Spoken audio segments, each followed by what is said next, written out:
Assalamualaikum warahmatullahi taala wabarakatuh. A'udzu billahi minasyaitonir rajim. Bismillahirrahmanirrahim. Alhamdulillahi rabbil alamin wassalatu wassalamu ala asyrafil anbiya'i wal mursalin wa ala alihi wa sahbihi ajma'in.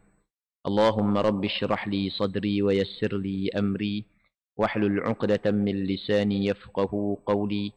ولا حول ولا قوة إلا بالله العلي العظيم اللهم انفعنا بما علمتنا وعلمنا ما ينفعنا وعلمنا ما جهلنا وذكرنا ما نسينا اللهم يسر ولا تعسر رب تمم بالخير اللهم افتح علينا فتوح العارفين وفقنا توفيق الصالحين اللهم لا سهل إلا ما جعلته سهلا وأنت تجعل الحزن إذا شئت سهلا.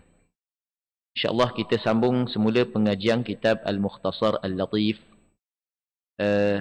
ataupun terjemahan Al-Mukhtasar Al-Latif, penjelasan fiqh ibadat menurut pandangan mazhab Imam Syafi'i, karangan Syekh Al-Imam Al-Allamah Abdullah bin Abdul Rahman Bafadal Al-Hadrami rahimahullah subhanahu wa ta'ala. ونفعنا الله بعلومه في الدارين آمين. Kita muka surat apa? 38 Baik. Kita muka surat 38. Wa'uratul rajuli. Katanya wa'uratul rajuli wal amati ma baina surratihima wa rukbatihima. Wa'uratul hurrati fi as-salati wa 'inda al-ajanib. جميع بدنها إلا الوجه والكفين وعند محارمها ما بين السرة والركبة. Maksudnya hak aurat lelaki dan hamba perempuan, hamba sahaya di sini al-amah tu maksudnya hamba sahaya yang perempuan, iaitu antara pusat dan lutut. Hak aurat seorang muslimah yang merdeka ketika solat atau ketika ada bersamanya orang yang asing, maksudnya bukan mahram dia, iaitu seluruh tubuh badannya kecuali muka dan dua tapak tangannya. Manakala hak auratnya sesama mahram, iaitu antara pusat dan lututnya. Muslimin muslimat yang dirahmati oleh Allah Subhanahu wa taala. Sebelum daripada ni kita ada bincang berkenaan dengan syarat sah sembahyang. Antara syarat sah sembahyang adalah mesti kena menutup aurat. Mesti kena tutup aurat. Dan kita cerita dah sebelum daripada ni, bahawasanya tutup aurat hak yang diwajibkan di dalam sembahyang adalah menutup warna kulit. Adapun bentuk tubuh, hak tu tidak menjadi syarat.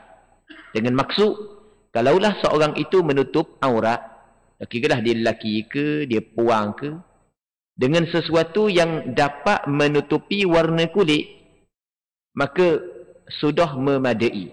Walaupun nampak bentuk tubuh tu nampak. Dia berbeza dengan tutup aurat nisbah kepada pandangan mata. Nisbah kepada pandangan mata lain pula. Ni nisbah dalam sembahyang. Jadi kalau orang puang dia tutup aurat dengan pakaian ketat. Allah ketat gelemak.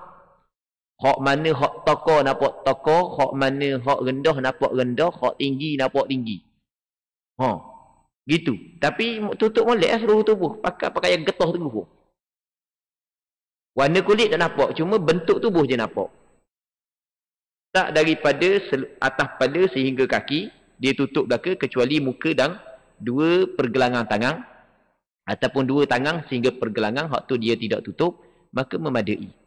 Cuma perbuatan tersebut adalah makruh. Daripada sudut sah dah. Dia berbeza dengan tutup aurat nisbah kepada pandangan mata. Tutup aurat nisbah kepada pandangan mata lain. Jadi kalau aurat di hadapan orang lain, cakap mudah gitu, kan mesti kena tutup warna kulit sahaja. Bahkan kena tutup juga bentuk tubuh. Sama ada orang lelaki ataupun orang puang. Sama je, bukan orang lelaki saja. Bukan orang puang saja, orang lelaki pun sama. Baik, jadi kalau orang puang pakai pakaian ketat, tutup molek dah. Tapi pakaian ketat, maka hak tu masih lagi belum menepati penutupan aurat yang diinginkan oleh syarak, yang dituntut oleh syarak. Sama juga dengan orang lelaki.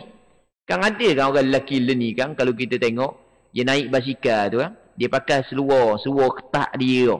Kawasan hok ada burung nampak macam ada sarang. Amba tengok, kejut amba. Allah ada kok jenis gini. Amba tengoklah. Tahu lah, takut dia ahli jemaah ni tak pernah tengok. Takut tak pernah tengok, tak pernah pakai aku. Jadi, amba tengok. Allah, parok sungguh. Punggung nampak punggung. Oh, nampak selesai lah kita kata. Hok depan nampak depan. Tu tidak memadai lagu tu. Walaupun dia tak piyah atas pada. So kata tak piyah atas pada, tak serebang atas pada, tak jadi. Dah jadi. Doktor nampak tak piyah atas pada. Tak boleh kau gitu. Tak boleh. Ya bukan apabila letak piyah atas pada, boleh pakai spender saja. Bukan. Tak boleh gitu. Dia ada syarat penutupan aurat yang ditetapkan oleh syarak. Muslimin muslimat yang dirahmati oleh Allah Subhanahu wa taala. Okey, dalam syarat sah sembahyang, antara syarat sah sembahyang adalah mesti kena menutup aurat. Maka pengarang kita nak bincang berkenaan dengan aurat itu sendiri. Dia aurat berbeza daripada seseorang kepada seorang yang lain. Kalau kita tengok, dia bahagikan aurat kepada 3. Kalau tengok yang pertamanya aurat orang lelaki. Tanpa ditilik dia saat itu merdeka ke ataupun hamba. Itu yang pertama. Yang keduanya adalah aurat perempuan yang hamba sahaya. Yang ketiganya aurat perempuan yang merdeka. Aurat lelaki, tak kira lah lelaki itu merdeka ke ataupun sahaya ke, dalam sembahyang adalah di antara pusat dan lutut. Mesti dia kena tutup anggota yang di antara pusat dan lutut. Okey, soalannya pula, adakah lutut dan pusat sendiri termasuk dalam aurat? Mengikut pandangan mazhab Imam Syafi'i, lutut dan pusat dia bukan aurat. Hak yang aurat adalah anggota yang di antara lutut dan pusat. Cuma wajib ditutup sebahagian daripada pusat dan sebahagian daripada lutut untuk menyempurnakan penutupan anggota yang di antara pusat dan lutut.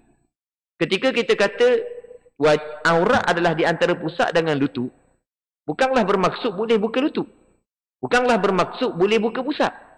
Sebab penutupan anggota yang di antara pusat dan lutut, dia tidak akan sempurna, melainkan kita kena tutup sebahagian daripada lutut. Lutut besar. Kita tutup sebahagian, tak apa dah.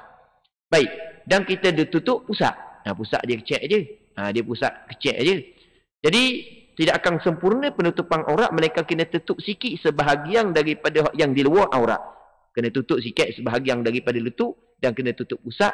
Barulah sempurna penutupan anggota yang di antara pusat dan lutut. Baik, ni untuk orang lelaki dalam semayang. Luar semayang, ulama berbeza pandangan. Ada luar dia kita kalau kata luar semayang ni maksudnya di hadapan orang. Tu maksud luar semayang. Kalau tak ada orang, tu tak ada masalah, tak ada orang. Tak ada orang, tak ada masalah. Kalau tak ada orang, kita mandi, tak ada orang, tak ada masalah lanjang, walaupun hak yang sebaiknya pakai sikit, hak sebaiknya. Tapi maksudnya bukanlah sampai kepada haram. Sebab apabila diperlukan, maka boleh kita buka hak-hak kawasan-kawasan tertentu. Okey.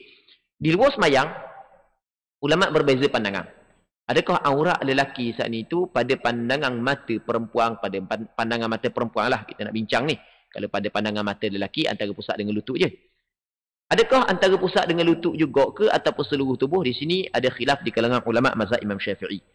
Apa yang disebut di dalam kitab kita ni, muslimin muslimat yang dirahmati oleh Allah Subhanahu wa taala, pada zahirnya pengarang kitab kita berpandangan bahawasanya, pada zahir lah, sebab dia tidak membahagikan aurat dalam sembahyang dengan luar sembahyang, dia sebut satu je, sedangkan hak yang lain dia ada bahagi.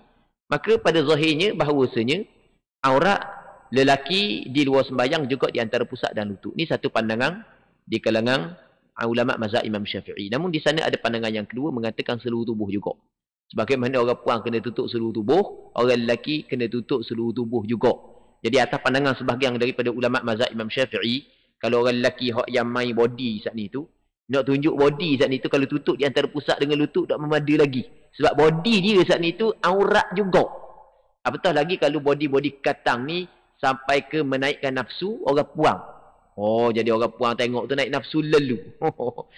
Sebagai contoh. Maka lebih lagi kena tutup. Kerana untuk menutup pintu fitnah.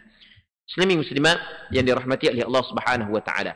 Yang keduanya, dia cerita tentang aurat hamba perempuan. Yang mana hamba perempuan, aurat dia dalam sembahyang dia lain daripada aurat dia di luar sembahyang. Aurat dia dalam sembahyang adalah antara pusat dan lutut je. Sama dengan aurat orang lelaki. Kita tak ada hamba puang lah ni. Tak ada. Tak ada hamba perempuan di zaman kita. Baik. Jadi kalau ada hamba perempuan, jadi bermakna aurat dia dalam sembahyang antara pusat dan lutut. Sama dengan lelaki. Luar sembahyang, samalah. Dengan dia orang perempuan merdeka. Manakala perempuan merdeka di luar sembahyang, maksudnya di hadapan lelaki ajnabi. Di hadapan lelaki ajnabi. Lelaki yang tidak ada hubungan mahram dengan dia. Kata ulama, apa yang disebut dalam kitab ni adalah dia seluruh tubuh badan dia kecuali muka dan dua tangan hingga pergelangan. Jadi dua tangan hingga pergelangan bukan aurat, begitu juga muka dia bukan aurat. Ni apa yang disebut dalam kitab ni. Baik, dan ni sebenarnya adalah pandangan majoriti ulama. Dan ada pun di sisi mahramnya, ketika dia berada di hadapan abang dia, orang puang ni yang merdeka ni, ketika dia berada di hadapan ayah dia, pok dara dia, toki dia, adalah di antara pusat dan lutut. Baik. Okay, habis. Katanya, wa yu'fa an dami ma la nafsa lahu sa'ilah wa an wanimi dhubab wa an damil basarati qalilihi wa kathirihi wa an qayhi damamili wa sadidiha wa anil qalili min damil ajnabi illa al-kalba wal khinzir. Kita antara syarat sah sembahyang adalah mesti kena suci daripada najis yang tidak dimaafkan pada pakaian, tempat sembahyang dan juga badan kita. Badan kita mesti kena suci daripada najis yang tidak dimaafkan. Pakaian kita sama, tempat sembahyang kita sama. Cuma di sana ada najis yang dimaafkan. Cuma najis yang dimaafkan dia terbagi kepada dua. Yang pertamanya dimaafkan pada bab air. Tidak dimaafkan pada pakaian. Yang keduanya dimaafkan pada pakaian tapi tidak dimaafkan dalam bab air. Jadi kita jangan tukar dalam perbincangan masalah ni. Sebab kitab kita ni ringkas. Dia sebut secara ringkas sahaja. Baik. Tengok dia kata lagu mana? Dimaafkan bangkai binatang yang tidak mengalir darahnya. Jadi di sana ada binatang yang darah dia tidak mengalir. Bangkai dia najis. Kita pernah cerita sebelum daripada ni bahawasanya setiap bangkai binatang adalah najis. Setiap bangkai. Melainkan 3 bangkai yang tidak najis.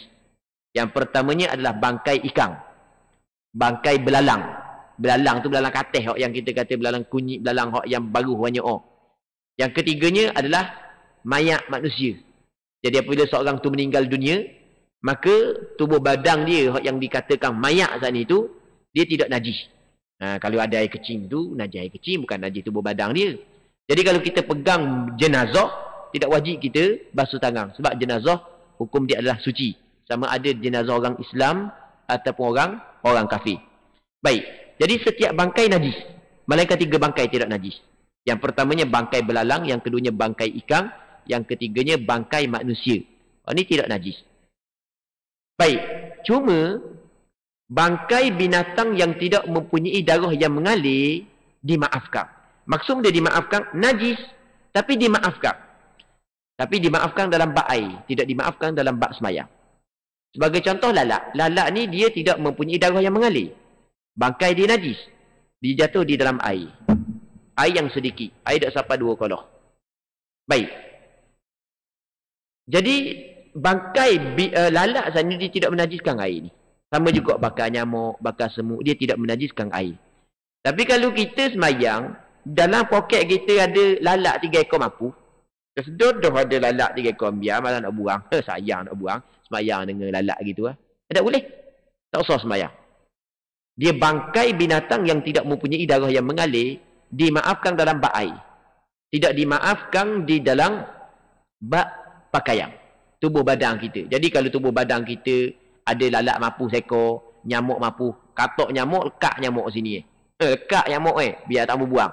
Nak semayang gitu je. Kayak gigi lah. Nak mandi kayak gigi. Tak boleh gitu. Sebab dia tidak dimaafkan dalam pada badan kita dan pakaian kita. Muslimin muslimat yang dirahmati oleh Allah Subhanahu wa taala. Okey. Dimaafkan binatang yang tidak mempunyai darah yang mengalir. Banyaklah binatang yang tidak mempunyai darah yang mengalir. Hak kecil, ada hak besar. Contoh cicak tidak mempunyai darah yang mengalir. Jadi bangkai cicak dimaafkan. Jadi kita tengah minum air teh, tiba-tiba dong jatuh cicak bakar cicak dalam. Kita pun buang bakar cicak saat ni tu. Tai-tai dia tak ada. Buang bakar cicak. Kita tak bau macam biasa je. Kalau bau busuk tak lain. Bau macam biasa je. Boleh minum tak? Boleh, tak ada masalah. Boleh minum. Soal dak lalu tu nombor 2. Kita nak cerita hukum dulu, tak dak lalu tu banyak lagi perbincangan dia. Beluk orang boleh makan pun molek-molek ada gambar dak lalu. Tipu je baru lalu. Dak kabar beluk baru goreng molek baru makan. Baik. Dia dak lalu tu nombor 2 lah. Dak lalu tu nombor 2. Jadi kalau bakar tiku lain ya. Tengah masuk tiba-tiba dong bakar tiku jatuh ekor dalam. Maka kena cubuh habis.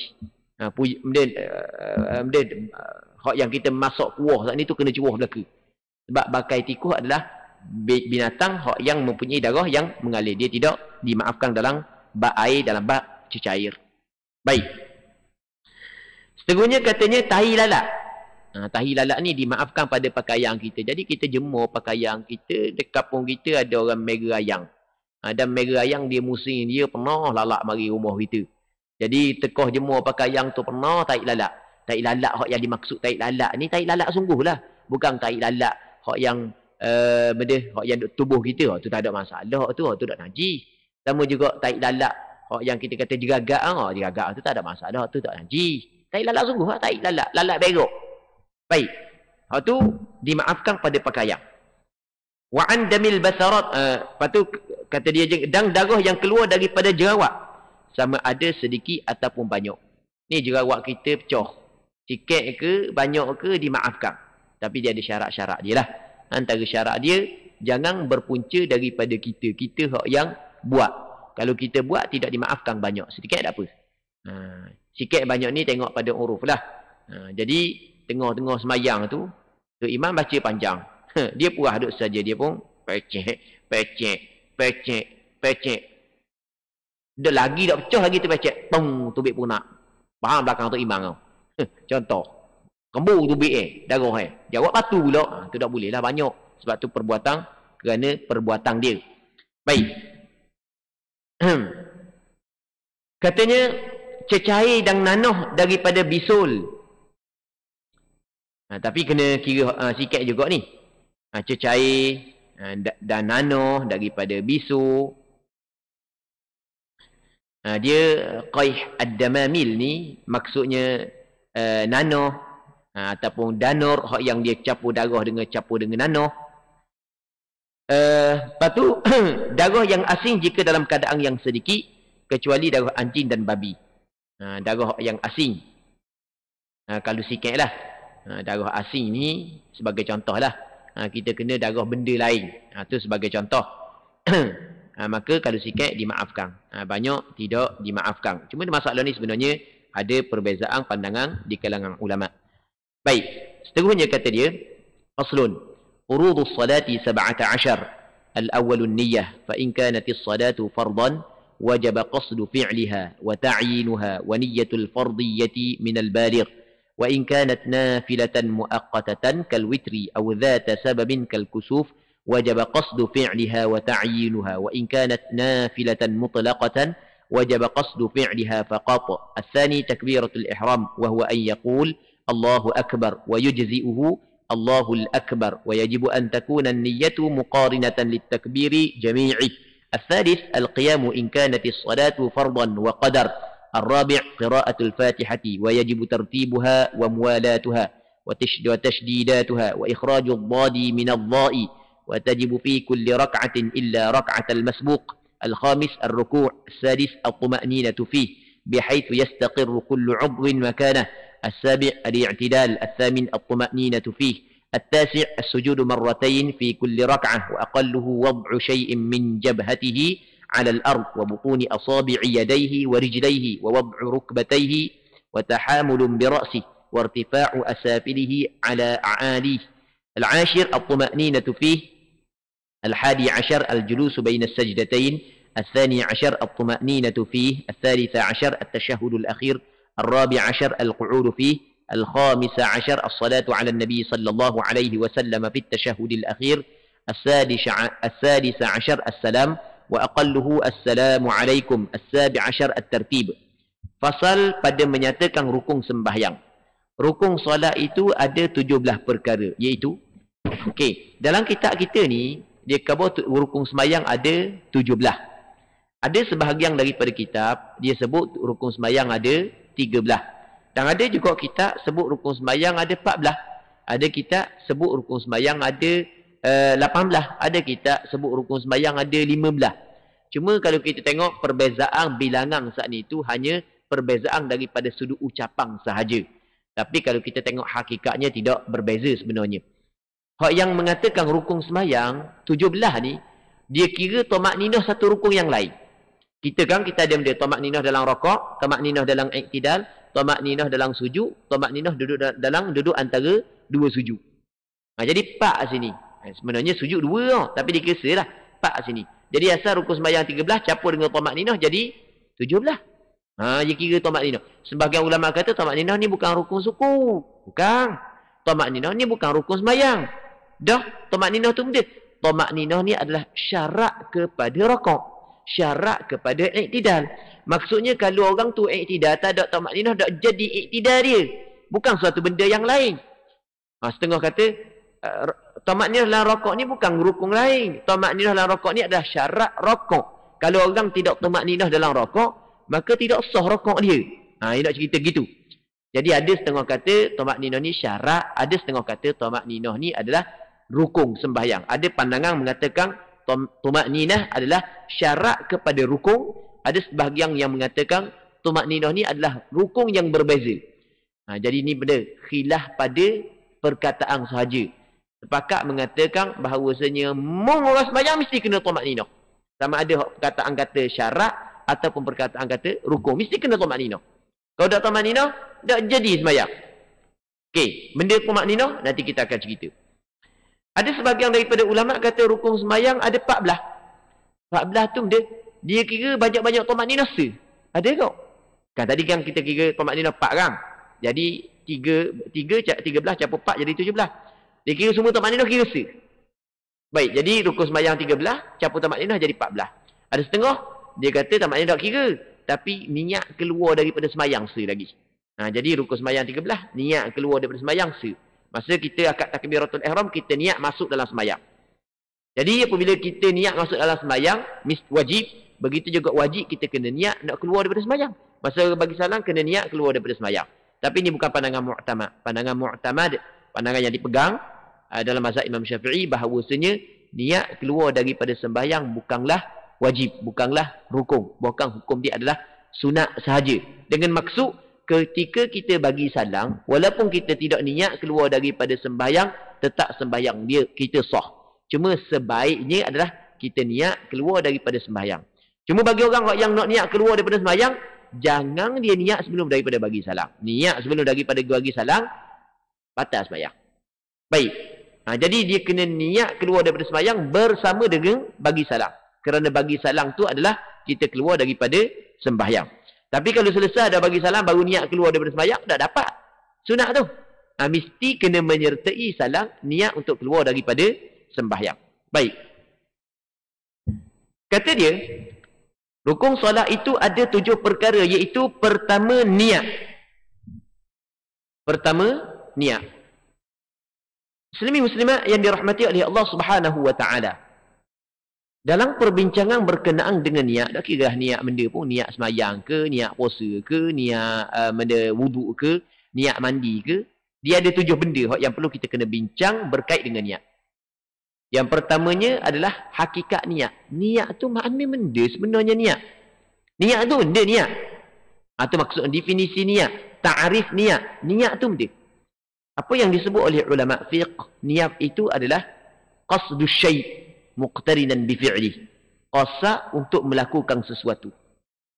Keinginan untuk melakukan sesuatu, yang mana keinginan saat itu terjadi ketika kita melakukan sesuatu. Itu dipanggil niat. Jadi bermakna keinginan sebelum daripada keinginan ada dalam hati untuk melakukan sesuatu, sebelum daripada melakukan sesuatu, mengikut ulama mazhab Imam Syafi'i tidak dikirakan niat. Mengikut mazhab Imam Syafi'i, niat adalah keinginan dalam hati untuk melakukan sesuatu menyertai dengan buat. Permulaan sembahyang adalah takbiratul ihram. Maka di situlah biar kena ada keinginan dalam hati kita untuk mengerjakan sembahyang. Kalau kita turun daripada rumah nak mari masjid, memang keinginan dalam hati kita nak sembahyang, dia tidak lagi dinamakan niat dalam mazhab Imam Syafi'i. Hak tu dinamakan sebagai azam, tekad untuk melakukan ibadat sembahyang. Masa akad takbir, situlah tempat niat ataupun masa niat, hak tu lebih tepat gitulah. Masa niat mengikut pandangan mazhab Imam Syafi'i. Muslimin muslimat yang dirahmati oleh Allah Subhanahu wa taala. Okey, itu dia panggil hakikat niat. Okey, hakikat niat. Yang keduanya adalah tempat niat. Niat dia ada tempat dia. Kita ada hakikat niat, tempat niat, masa niat. Ini kita akan bincang. Kita ada tempat niat. Tempat niat adalah hati. Tempat niat adalah hati. Sepakat ulama mengatakan tempat niat adalah hati. Jadi apabila kita kata tempat niat adalah hati, maka kita faham lagu bagaimana? Bukanlah dikatakan niat apa yang diucapkan oleh mulut. Jadi kalau menyalahi apa yang diucapkan oleh mulut dengan apa yang diinginkan oleh hati, maka kena kira apa yang diinginkan oleh hati. Sebab apa? Sebab tempat niat bukan mulut, tempat niat adalah hati. Itu kita kena faham. Jadi orang tu nak sembahyang isyak kat lagi. Tapi mulut dia usalli fardal maghribi. Kat lagi nak sembahyang isyak. Mulut dia usalli fardal maghribi 3 raka'atin. Kuat pula. Oh, makmum 3. Makmum pula dia. Sah belakang 3 sah tu dengar. Kuat ngak. Salli salat sunnatal maghrib. Maghribi. Kawan ni Allahu akbar dan habis nak suka. Warna pula maghrib, warna isyak dah. Tapi dalam hati dia niat isyak. Maka sah semayang dia. Sebab tempat ni adalah hati. Bukan tempat niat di mulut. Kalau mulut dia usalli fardal isyak, tapi dalam hati dia niat semayang subuh, kayak gini, tak jadi semayang isyak dia. Walaupun mulut kata usalli fardal isyak, tapi dalam hati dia kata saja aku semayang subuh. 2 rakaat aku mampu dari nak semayang isyak. Dia gini niat semayang subuh. Maka tak jadi semayang dia. Okey, jadi tempat niat adalah hati. Sepakat ulama mengatakan tidak wajib melafazkan niat. Melafazkan niat kita kata usolli tidak wajib. Sebab tempat niat bukan mulut, tempat niat adalah hati. Cuma hukum melafazkan niat, melafazkan niat kita kata usolli, ulama berbeza pandangan. Ulama berbeza pandangan di dalam menetapkan hukum berlafaz dengan niat. Okey, kita ambil yang sepakat dulu. Sepakat ulama mengatakan tidak dituntut menyaringkan berlafaz dengan niat. Menyaring berlafaz dengan niat tidak dituntut. Usolli, tidak dituntut. Baik, kalau kita baca slow-slow, tujuan untuk menghadirkan niat di dalam hati, apakah hukum? Di sini berlaku khilaf. Mengikut pandangan mazhab Imam Syafi'i, mengikut pandangan mazhab Hanafi, sebahagian daripada ulama dalam mazhab Hanbali, sebahagian daripada ulama mazhab Maliki, dia kata comel buat lagu tu, digalakkan buat lagu tu. Maksudnya digalakkan kita saat itu berlafaz dengan slow sebelum daripada kita sembahyang agar mulut kita dapat membantu hati menghadirkan niat. Baik, itu pandangan sebahagian daripada ulama. Namun sebahagian yang lain mengatakan tidak disunatkan. Baik. Berapa dah kita bincang? Hakikat niat. Yang keduanya tempat niat. Yang ketiganya masa niat. Masa niat tadi kita cover dah sepitah lalu. Masa niat adalah permulaan melakukan ibadat. Sebab itulah kalau kita belajar dalam bab wuduk kita kata ni. Masa niat wuduk adalah ketika kita basuh muka. Kena air di muka, situ kita kena niat. Jadi kalau kena air dulu muka, tak niat lagi, maka yang kena sebelum daripada niat tidak dikira. Kena basuh mula. Sama juga dalam kita mandi wajib. Bila kita kena niat, apabila kena air, situ kita kena niat. Kalau kita tak niat lagi, tiba-tiba kena air dah, contoh kita tak sedar, kita ada hadas besar, kita tak sedar, kita pun mandi, selesai mandi. Lah aku ada mandi wajib, tapi basuh habis dah tubuh kita. Adakah jadi? Tak jadi kita niat lepas daripada tu. Mesti kena niat pada permulaan kena air, barulah dikira basuhan kita tersebut. Baik. Muslimin muslimat yang dirahmati oleh Allah Subhanahu wa taala. Cuma di sana ada beberapa ibadat tidak disyaratkan niat pada permulaan ibadat. Hak tu disebut oleh ulama fiqh. Yang pertamanya adalah puasa. Dia kita kalau tengok permulaan puasa apabila keluar fajar. Adakah disyaratkan kita niat puasa ketika keluar fajar? Tidak. Bahkan apa hak yang ditetapkan oleh syarak adalah boleh kita berniat melakukan ibadat puasa sepanjang malam. Bahkan kalau puasa sunat siang hari pun boleh sebelum daripada gelincir. Jadi kita lepas daripada garik kita nak puasa esok, kita niat dah, boleh. Begitu juga ibadat korban. Ibadat korban boleh kita niat sebelum daripada pelaksanaan ibadat korban itu sendiri. Yang ketiganya adalah zakat.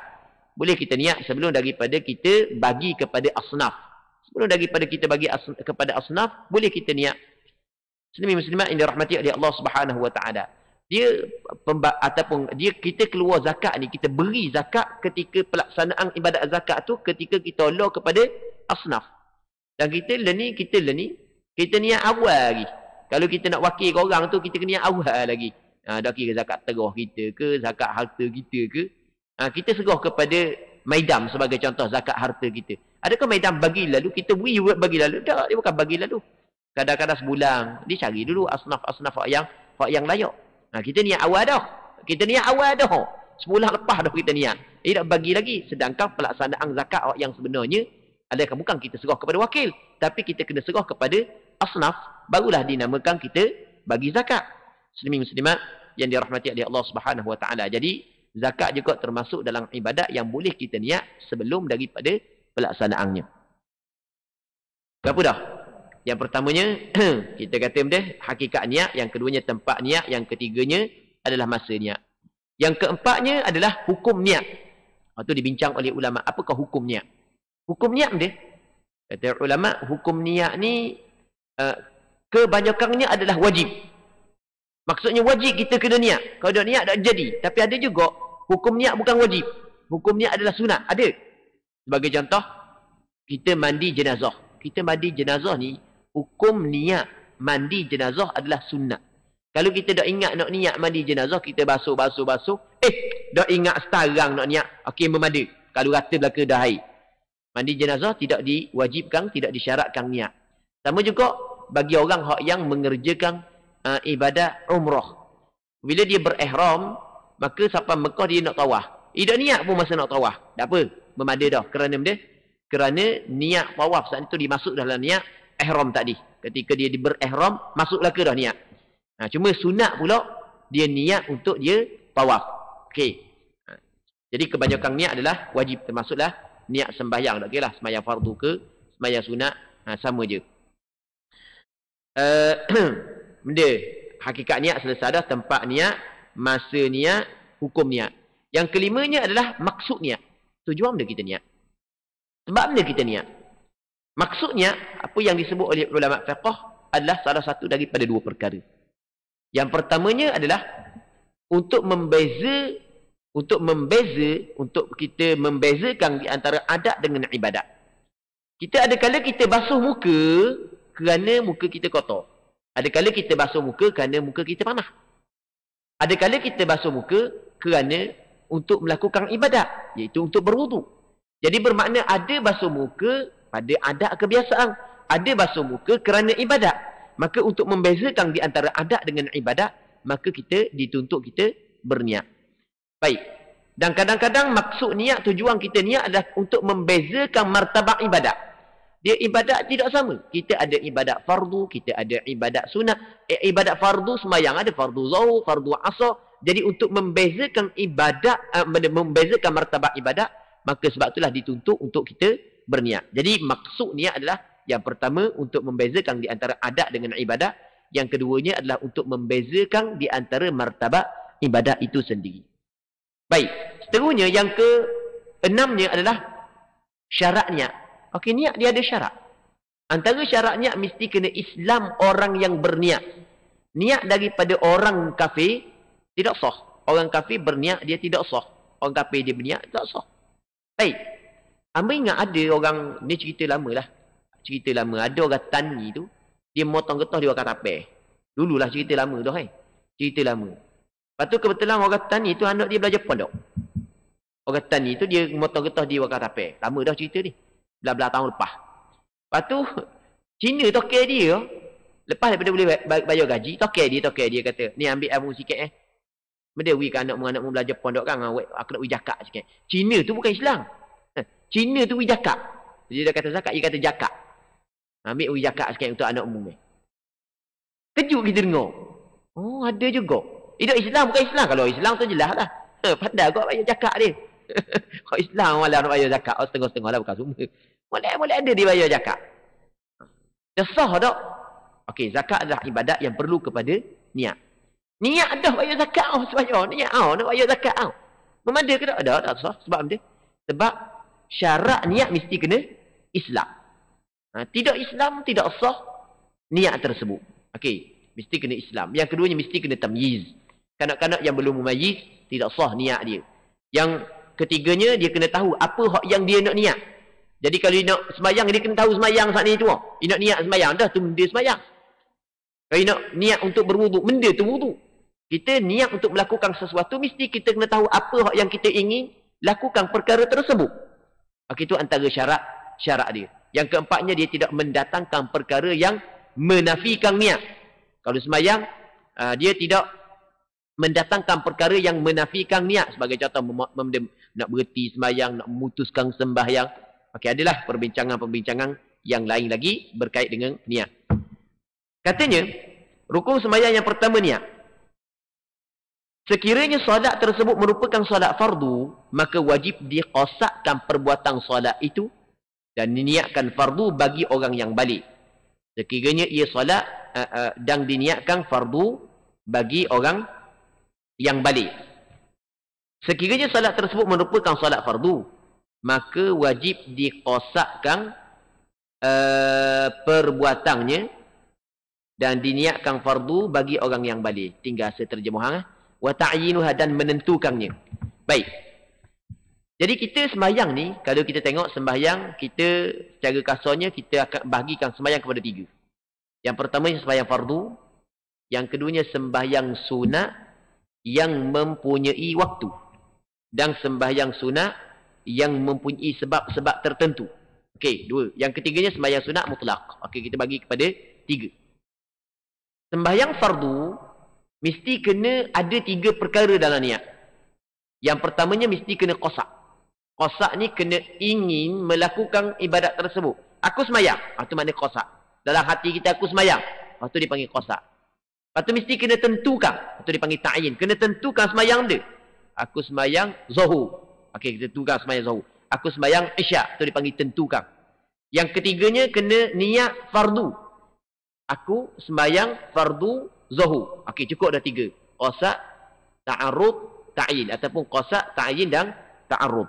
Cukup dah 3. Muslimin muslimat yang dirahmati oleh Allah Subhanahu wa taala. Dia niat ni bukan sampai kepada dalam hati kita bercakap saja aku sembahyang fardu zuhur. Tapi kalau kita buat lagu tu tak niat dah, dia panggil niat dah. Cuma bukan sampai kepada tahap tu.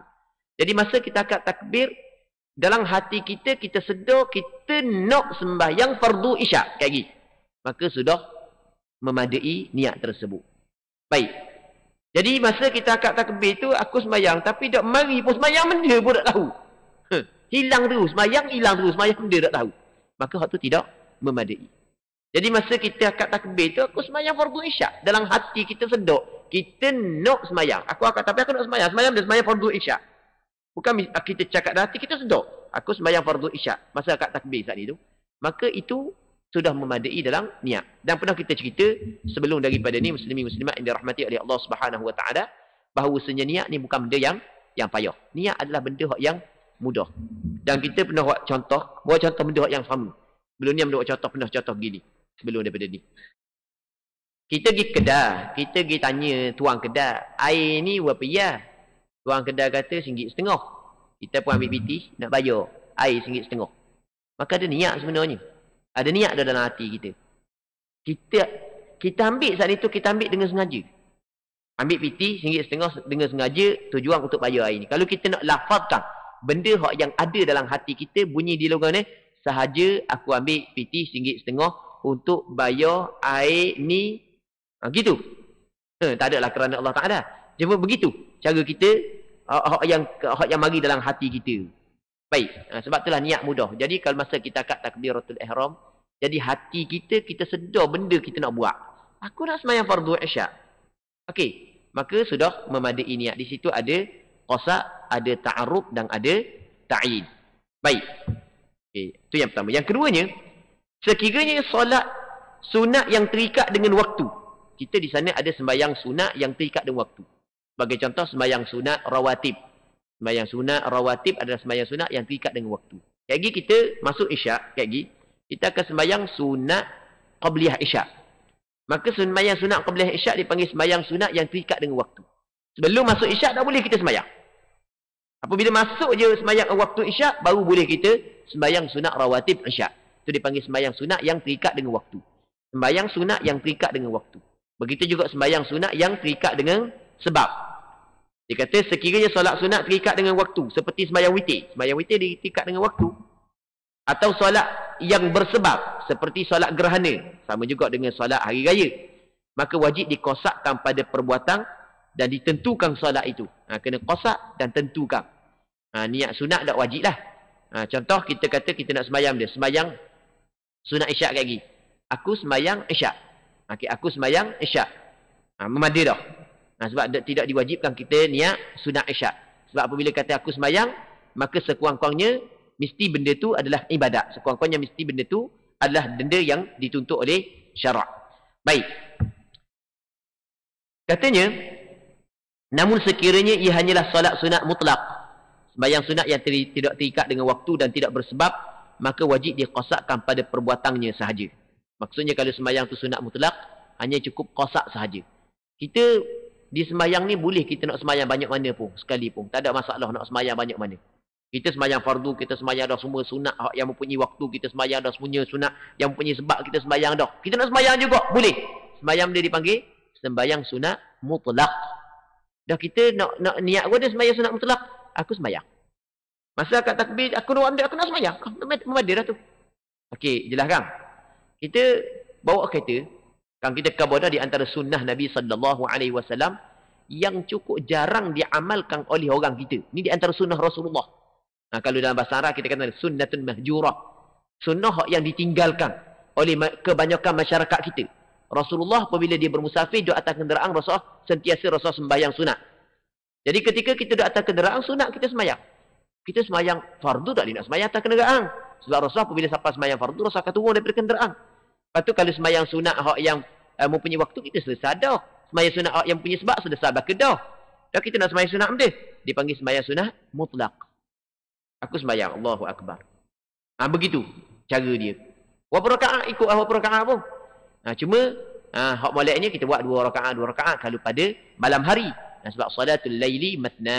Hak tu disebut oleh Rasulullah, sembahyang malam 2. Kalau siang ikutlah nak buat apa pun. 2 ke 4 ke, walaupun di sana ada pandangan yang mengatakan comel kita buat 2 juga. Ada yang buat 2 rakaat ke 4 rakaat ke 6 rakaat ke 8 rakaat ke 10 rakaat ke buat. Jadi kita daripada Terengganu ni nak pergi Kuatang, nak pergi Batu mana mangsa banjir ataupun Kuala Lumpur, lama tau. Kita atas panjang perjalanan tau. Tak main dah esek-esek ni. Pakai sembahyang. Pergi sembahyang, balik sembahyang. Buat gitu rasanya jadi wali besar orang kali ya. Muslimin muslimat yang dirahmati oleh Allah Subhanahu wa taala. Seterusnya kata dia lagi, kedua takbiratul ihram iaitu mengucapkan Allahu Akbar. Juga memadai Allahul Akbar. Dia sebenarnya takbiratul ihram yang asalnya kita ucap Allahu Akbar. Cuma kalau kita pergi tambah alif lam pada al-akbar, maka hukum dia sah lagi. Maksudnya tidak merosakkan takbiratul ihram.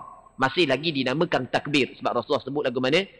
Kata Rasulullah sallallahu alaihi wasallam, miftahus salati at-tuhur wa tahrimuha at-takbir. Kunci sembahyang adalah bersuci. Dan yang mengharamkan sembahyang adalah takbir. Perkataan Rasul kata takbir saat itu, kita tengok kalau perbuatan Rasulullah ataupun ucapan Rasulullah adalah Allahu Akbar. Tetapi dalam penggunaan bahasa Arab, kalau kata Allahul Akbar masih lagi dinamakan sebagai takbir. Maka sebab itulah ulama kata sah. Tapi jangan buat lagu tu lah. Kita nak kata kalau orang kata Allahul Akbar sah lagi. Tapi jangan buat lagu tu. Itu tidak comel sebenarnya. Cuma kita nak kata masih lagi dikirakan takbir. Sah lagi. Ambil orang asal lah. Jangan buat pelik-pelik. Kalau buat pelik-pelik tambah saat itu kau tambah benda pahala tu menasabah lah. Ni tambah jadi kau kurang pahala. Tu tak comel lah gitu. Jadi ayahlah kata Allahul Akbar. Kita kata Allahu Akbar. Baik. Kena salah hamba sebut gitu cuma hamba nak dia kena hak yang betulnya kena kata Allahu Akbar. Hamba sebab hamba kata Allahu Akbar. Dia dah dipanjang hu dalam takbiratul ihram. Baik, kena kata Allahu Akbar. Begitu. Demi muslimat ini rahmati oleh Allah Subhanahu wa taala. Setengah kitab dia sebut tentang syarat-syarat yang perlu dipatuhi ataupun syarat yang perlu dipenuhi dalam takbiratul ihram. Ketika kita bertakbiratul ihram ada syarat-syarat yang perlu kita kena penuhi. Antaranya adalah mesti kita kena berlafaz. Maksudnya kalau gerak mulut saja tanpa bersuara tidak memadai. Sekurang-kurang linga kita dengar. Kalau linga kita tak pekak lah. Kalau tak ada bising bangar. Kalau tak bising bangar, linga kita tak pekak, linga kita normal, maka kita dengar benda yang kita ucapkan. Maka barulah memadai ataupun barulah dikatakan kita bertakbiratul ihram. Tapi kalau mulut gerak tapi suara tak ada tubik sikit pun. Bukan suara tak ada, suara ada. Okey, maka hak tu tidak memadai. Kalau suara tak ada, sebab pergi tengok bola duk sorok bahagu sampai ke serak suara, macam tubik suara macam itik sekati. Jadi nak akad takbir tu nak bunyi, tu tak ada masalah lah. Kita sebut sekadar yang kalau sekiranya kita mempunyai suara biasa, kita boleh sebut. Baik, muslimat yang dirahmati oleh Allah Subhanahu wa taala. Bagi orang yang bisu, dia orang bisu nak cakap mana? Ataupun orang yang tak bisu tapi sakit tekak, tak ada suara, hilang terus suara. Baik, maka ketika tu dia kena gerak juga mulut dia. Untuk mengisyaratkan kepada takbiratul ihram. Itu syarat yang pertama, mesti kena bersuara. Syarat yang kedua adalah mesti kita kena sebut lafaz dia dengan betul. Jangan sebut salah. Kalau salah tidak merosakkan makna, itu tak ada masalah. Hak yang bimbang takut salah merosakkan makna. Kalau kita perhati gambar masyarakat kita dalam takbiratul ihram salah. Tapi salah kecil je, tak rosak lagi makna. Contoh, ni orang ramai salah. Dia kata Allah, dia kata Allah. Kan ramai gitu kan? Allahu Akbar. Berarti molek ramai orang kata gitu. Memang ramai. Kita teka nak marah budak-budak kan? Allah budak ni. Tengok Allah tak setarang. Kan kita sebut gitu. Allah, kita tak sebut Allah. Dia bukan kan hamzah datang kan kita belajar kan? Alif datang alif bawah i, alif depan u. Masa kita belajar dengan utuh-utuh ugang rotang tu. Lepas tu, kalau kita kata alif datang Allah, kena bahang lalu di guru. Molek ada tegas semayang ni bahang Allahu Akbar. Dia bukan sebut molek. Alif datang hamzah datang bukan hamzah datang kena kata Allahu Akbar, bukan Allah. Tapi kesalahan tersebut masih lagi dikirakan kesalahan kecil. Maksudnya masih lagi sah takbiratul ihram dia. Cuma jangan kekal di atas kesalahan tersebut sebab salah dia salah. Salah lah. Nak buka bom dia salah. Salah kena tinggalkan. Jadi jangan kata Allah, kena kata Allahu Akbar. Okey, itu yang pertama. Yang keduanya, pada Allahu jangan pergi tukar kepada Allahu Akbar. Jadi sedap bunyi gitu. Jadi sedap kalau Allahu Akbar jadi apa nak sedap. Rasa tak sedap rasa kalau gitu. Tu ngaruk tu kena cocok syaitan gitu. Jadi jangan tukar kepada Jangan guna pedah. Kalau dalam orang-orang tua cakap gitu kan. Kena guna Baik. Yang kedua, yang ketiganya jangan panjang lafaz Kadang-kadang orang tu nak jaga niat sampai ke tak sedar dia pergi panjang. Allahu Akbar. Salah gitu. Kalau Allahu Akbar, tak pakai takbiratul ihram dia. Kerana mengubah makna. Sebab kalau dalam bahasa Arab, Allahu Akbar makna Allah Maha Besar. Tapi kalau Allahu Akbar, dia tambah makna adakah. Maksud dia, adakah Allah Ta'ala Maha Besar? Lain lalu makna. Begitu juga jangan panjang ba. Panjang ba, makna dia lain. Allahu Akbar, makna dia lain. Kalau Allahu Akbar, Allah Maha Agung. Kalau Allahu Akbar, makna dia benda, Allah itu gendang. Allah, mana pelik engakmu sembah gendang ke mana? Tengok jauh. Baik, jadi tu di antara benda yang perlu kita kena jaga agar takbiratul ihram kita sah, kerana takbiratul ihram termasuk dalam rukun sembahyang. Baik. Jadi untuk malam ni kita rasa sini dululah. InsyaAllah kita sambung pada minggu-minggu akan datang. Boleh juga kita buka soalan sekejap, lebih kurang dalam 5 minit ke kalau ada. Kalau tak ada kita berhenti dulu.